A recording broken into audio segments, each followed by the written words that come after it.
Hello and welcome to JK Study for Civil Services. Hello everyone, welcome back. Sorry for the delay of this lecture. आप सब लोगों को पता है कि हम गैस लॉज पढ़ रहे हैं, तो आइए गैस लॉज का लास्ट लेक्चर है वो कंप्लीट करते हैं। तो स्टार्ट करने से पहले गीक साइड को ज़रूर विजिट कीजिए। वहाँ पे पॉलिटी की सीरीज़ हमने स्टार्ट की है, करंट अफेयर सीरीज चल रही है, अकाउंटेंसी ख़त्म होने को है, ऑलमोस्ट ख़त्म किया है हमने, 2-4 लेक्चर्स रहते हैं, तो ज़रूर गीक साइड पे जाके सब्सक्राइब कीजिए। तो आइए स्टार्ट करते हैं। आज हम स्टार्ट करते हैं एवोगैड्रोस लॉ से। एवोगैड्रोस लॉ बोलता है V is directly proportional to N। आप सब लोगों को पता है कि बॉयल्स लॉ में क्या है, V is inversely proportional to P, यानी कि V और P की रिलेशन है, बाकी सब कांस्टेंट रखना है, टेम्परेचर और बाकी चीज़ें कांस्टेंट रखना है। इसी तरह चार्ल्स में V और T के बीच रिलेशन है, प्रेशर कांस्टेंट रखना है। यहाँ पे सारी चीज़ें P और T को कांस्टेंट रख के हमें देखना है जब हम नंबर ऑफ मोल्स यानी कि किसी गैस की क्वांटिटी बढ़ाएंगे या कम करेंगे, V कितना हो जाएगा। तो ये तो कॉमन सेंस है। अगर किसी चीज़ की ज़्यादा क्वांटिटी आपके पास होगी, उसका वॉल्यूम ज़्यादा होगा, कॉमन सेंस है, तो डायरेक्टली प्रोपोर्शनल इसीलिए आएगा। यहाँ से निकलेगा V1 is equal to K into N1, तो फिर V1 divide by N1 equal to K, फिर इसी तरह V2 by N2 equal to K, और K के राइट हैंड साइड बराबर है, इसका मतलब लेफ्ट हैंड साइड भी बराबर होगा। ये मैंने पहले 2 गैस लॉज में भी समझाया, V1 by N1 equal to V2 by N2। 3 values पता होंगे तो चौथा वैल्यू हम निकाल सकते हैं। ये है एवोगैड्रोस लॉ। इसको ग्राफिकली भी देखेंगे। यहाँ पे हमने क्या किया है, किसी गैस का 1 मोल आया है, 1 मोल, उसका वॉल्यूम कितना है 22.4 लीटर। एटमॉस्फेयर हम सेम रखना है, प्रेशर हम सेम रखेंगे, टेम्परेचर भी सेम रखना है। तो जब हमने मोल को डबल किया, यानी कि हमने क्वांटिटी डबल की, तो वॉल्यूम भी डबल हो गया। ये है एवोगैड्रोस लॉ, इसी को बोलते हैं डायरेक्टली प्रोपोर्शनल। एन को डबल किया, वी भी डबल हो गया। तो होप आपको ये समझ आए, क्योंकि इतना बड़ा कॉन्सेप्ट नहीं है, सिंपल सी चीज़ें हैं तो सिंपली समझ आती है। यहाँ से एक और ज़रूरी कॉन्सेप्ट निकलता है। मैंने बताया V is directly proportional to N, इसका मतलब V equal to K into N। ये एक गैस है मिसाल के तौर पर, दूसरा गैस मैंने लाया, ये तीसरा गैस मैंने लाया, क्योंकि इक्वेशन सबके लिए सेम होगी, K भी कांस्टेंट है क्योंकि K का वैल्यू हमेशा सेम रहेगा।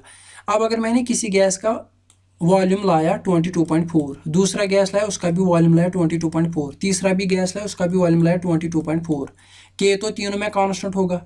तो जब मैंने V सेम लाया, V कैसे सेम आएगा तीनों में, इसका मतलब N सेम लाना है, N सेम लाना है। जब मैंने 3 गैसों का वॉल्यूम सेम कर दिया, K तो कांस्टेंट है ही, वो कैसे अब सेम हो जाएगा, इसका मतलब N सेम है, इसका मतलब N सेम होगा।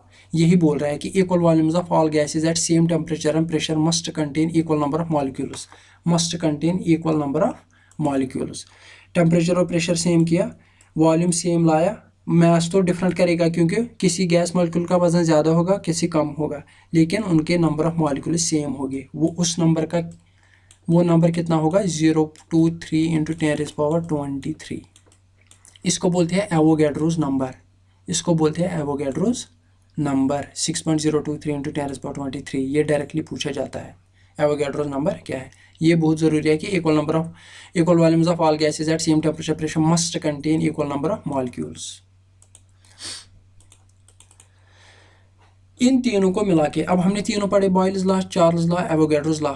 It is inversely proportional to P, it is directly proportional to T, it is directly proportional to N। इनको जब मैंने मिलाया, मैंने लिखा N और T को डायरेक्टली प्रोपोर्शनल है, P को इनवर्सली प्रोपोर्शनल है। ये बन गया V equal to N T by P और R गैस कॉन्स्टेंट, PV को यहाँ पे कर दिया, ये बन गया NRT। ये है आइडियल गैस इक्वेशन। ये सिर्फ ज़्यादा चलती है किन पे, आइडियल गैसेस पे। और आइडियल गैस क्या होता है और रियल गैस क्या होता है, इसकी डिफरेंस हम आगे जाके देखेंगे। रियल गैस होता है रियल कंडीशंस, जो किसी गैस की रियल कंडीशन होगी उसको बोलते हैं रियल गैस। आइडियल गैस में ज़्यादा हम एज्यूम करते हैं, ज़्यादा हम एजम्पशंस लेते हैं, तो इसकी डिफरेंस आगे जाके देखते हैं। ये है आइडियल गैस इक्वेशन। अगर हम यहाँ पे N को 1 रखेंगे, यानी कि किसी गैस का 1 मोल, हर किसी गैस का 1 मोल आएंगे, तो क्या बन जाएगी equation, PV is equal to RT। N का वैल्यू क्या रखा 1, तो यहाँ से क्या निकलेगा, P1 V1 is equal to her किसी के लिए सेम होगा, तो T1, तो T यहाँ पे आएगा, ये जो बन T1, तो इक्वेशन क्या बन जाएगी, डिफरेंट गैसेस के लिए P1V1/T1 इक्वल टू P2V2/T2। यानी कि आइडियल गैस इक्वेशन क्या है, N R N T और P का इफेक्ट गैस पे, गैस के वॉल्यूम पे क्या इफेक्ट रहेगा जब हम साइमल्टेनियसली क्या देखेंगे, N T P चेंज करेंगे, इनका इफेक्ट क्या रहेगा वॉल्यूम पे। ये है आइडियल गैस इक्वेशन। ये कैसे बनती है, इन तीन लॉज को मिला के। तो होप आपको समझ आया होगा, क्योंकि ये मैंने ऑलरेडी डिफाइन किया है, तो यहाँ पे सिर्फ इक्वेशन बनानी थी। एब्सोल्यूट जीरो का कॉन्सेप्ट क्या है, मैंने बोला अभी कि गैस कांस्टेंट आर, इसका वैल्यू क्या है 8.3145 जूल पर मोल पर केल्विन। ये डायरेक्टली पूछा जाएगा एग्जाम में। एब्सोल्यूट जीरो का कॉन्सेप्ट क्या है, यहाँ पे ग्राफ से पता चल रहा है जितना हम टेम्परेचर बढ़ाते हैं उतना वॉल्यूम बढ़ेगा। ये तो हमने चार्ल्स लॉ में पढ़ा है, टेम्परेचर जितना बढ़ाएंगे उतना गैस का वॉल्यूम बढ़ेगा। इसका मतलब जब टेम्परेचर कम करेंगे तो वॉल्यूम कम हो जाएगा। एक टाइम ऐसा आ जाएगा जब वॉल्यूम एब्सोल्युटली जीरो हो जाएगा, उसको बोलते हैं, उस टेम्परेचर को बोलते हैं एब्सोल्यूट जीरो, उस टेम्परेचर को बोलते हैं एब्सोल्यूट जीरो। तो जब किसी गैस का वॉल्यूम एब्सोल्युटली रिड्यूस हो जाएगा, किसको, जीरो को, उस टेम्परेचर को क्या बोलते हैं, एब्सोल्यूट जीरो। वो उसका वैल्यू क्या है -273 डिग्री सेल्सियस, -273 डिग्री सेल्सियस। तो ये एक कॉन्सेप्ट था, मैंने सोचा यहाँ पे बता दूं ताकि कभी पूछा मत जाएगा। ये लोवेस्ट पॉसिबल टेम्परेचर है, लोवेस्ट पॉसिबल टेम्परेचर। तो आप मुझे कमेंट सेक्शन में लिखिए कि 0 डिग्री सेल्सियस कितने केल्विन्स के बराबर होता है, कितने केल्विन्स के बराबर होता है।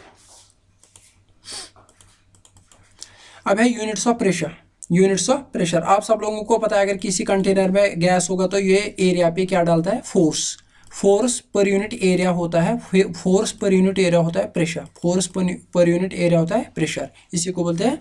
अब अगर 1 न्यूटन फोर्स में अप्लाई करूंगा 1 मीटर स्क्वायर पे, उसको बोलते हैं 1 पास्कल, उसको बोलते हैं 1 पास्कल।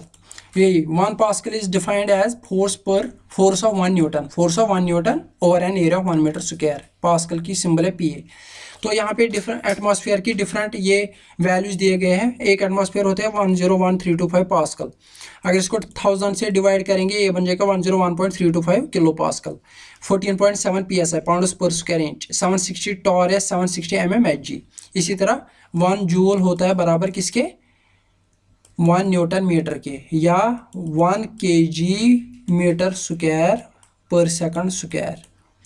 न्यूटन मीटर, जूल और kg metre square per second square बराबर होता है, या 10⁻⁷ अर्गस। ये बहुत जरूरी है। 1 calorie equal to 4.18 joule, 4.18 joule. इसको कन्वर्ट करके अर्गस में भी पूछा जा सकता है और केजी मीटर में भी पूछा जा सकता है।